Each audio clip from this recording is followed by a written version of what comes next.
Élections municipales 2020, le débat du second tour. Avec l'Observateur du Douaisis et Radio Scarpe Sensée. Bonjour, bonsoir et bienvenue pour ce débat du second tour aux élections municipales 2020 à Douai, en direct sur la page Facebook de l'Observateur du Douaisis, à retrouver également en direct sur la page Facebook de Radio Scarpe Sensée. Émission directement disponible ce soir en podcast sur le site de Radio Scarpe Sensée, en diffusion FM 94.10 demain, vendredi 26 à 18h. 2 heures de débat avec les 4 candidats au second tour, et j'ai le plaisir d'animer cette soirée avec Laurent Boudet de l'Observateur du Douaisis. Laurent, bonsoir. Bonsoir Hervé. Alors Laurent, on va expliquer le principe de cette soirée avec un temps de parole qu'on va essayer égal pour chacun. On a le chronométrage qui est assuré par Lisa Penazzo, puis du côté technique, saluer ce soir Jérôme Bailly, et toi tu es venu accompagné de quelques collaborateurs qui entre autres pourront récolter des questions d'internautes. Oui, je suis avec l'équipe de l'Observateur du Douaisis, Olivier, Lisa, Claire, Gauthier, qui vont scruter les réseaux sociaux tout au long du débat et nous faire remonter les questions des internautes qui seront posées en fin de débat. Et puis tout de suite, on va commencer par ça, remercier celles et ceux qui ont rendu possible ce temps de débat indispensable à la démocratie dans des conditions un peu particulières et un peu plus compliquées que d'ordinaire. Oui, alors on voulait organiser le débat en présence du public, malheureusement ça n'a pas été possible.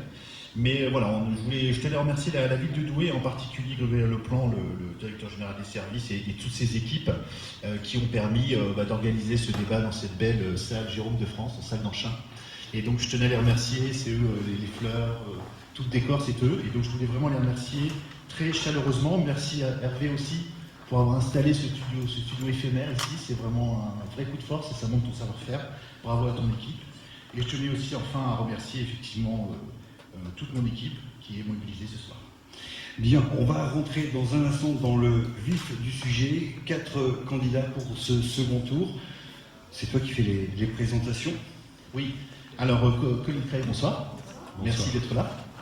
Donc, vous êtes la candidate de la liste portée par la majorité présidentielle, La République En Marche, Modem et Agir. Vous êtes âgé de 30 ans, vous êtes né à Douai, vous êtes mère d'un petit garçon de 3 mois. Après des études à Sciences Po Lille, vous avez eu des expériences à Bruxelles et à Paris. Ensuite, vous avez voulu revenir dans votre ville natale. Vous avez travaillé à la région de France, à la métropole européenne de Lille et au département du Nord, avec notamment le vice-président Christian Poiret. Vous êtes une candidate qui vous présentait comme une vraie douaisienne, ayant vécu vos premières années au faubourg de Béthune. Bienvenue. Merci. François Guiffard, bonjour. Bonjour. Donc vous êtes tête de liste de gauche et citoyenne. Vous êtes âgé de 27 ans. Vous êtes né à Douai, boulevard Jeanne d'Arc. Vous avez suivi des études au lycée Châtelet. Après une classe préparatoire en Hippocagne, vous destiniez au métier de professeur.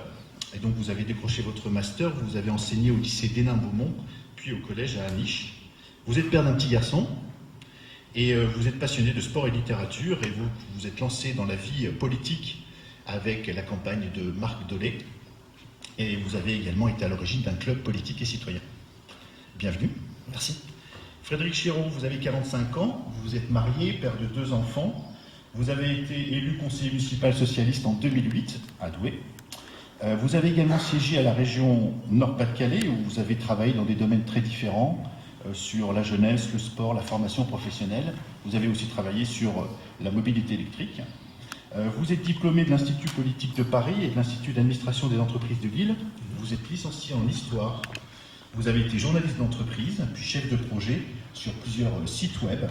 Plus récemment, vous avez été élu président du bailleur social Maison et Cité. Bienvenue. Thibaut François, bonsoir. Alors, vous êtes le candidat du Rassemblement national, vous êtes âgé de 30 ans, vous êtes né à Strasbourg. Vous avez d'abord suivi des études dans une école de commerce, puis dans une école préparatoire spécialisée dans le marketing, les affaires économiques et les questions de droit européen. Vous êtes lancé dans la vie active en travaillant en alternance dans une société de consulting. Vous avez adhéré au Rassemblement national en 2014 et vous occupez actuellement les fonctions de secrétaire général adjoint du groupe des députés RN au Parlement européen.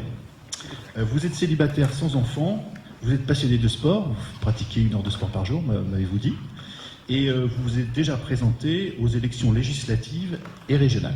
Exactement, bonsoir. Bonsoir. Les présentations sont faites. À présent, avant de se consacrer à ce débat, peut-être un retour sur les résultats du premier tour et les scores obtenus par chacun des participants à ce débat. Alors, il y a eu un premier tour un peu particulier puisqu'on a eu un taux de participation de 32%, 32,18%, ce qui est assez faible. Donc, Frédéric Chiraud, vous êtes arrivé en tête avec 34% des voix. En deuxième position, Colin Creil avec 19% des voix. Ensuite, en troisième position, Thibault François, vous avez rassemblé 16,40% des suffrages. Et ensuite, François Guiffard avec 16% des suffrages. Merci pour ce petit rappel. Alors, c'est vrai que la période d'entre-deux tours a été exceptionnellement longue. D'abord, un premier sentiment, vos réactions sur les résultats de ce premier tour, et puis une campagne en mode confinement. Comment vous avez vécu ce moment bien particulier Écoutez, on a défini tirage au sort, Madame Creil en premier. Madame Creil, vous avez la parole. Bonsoir. Bonsoir.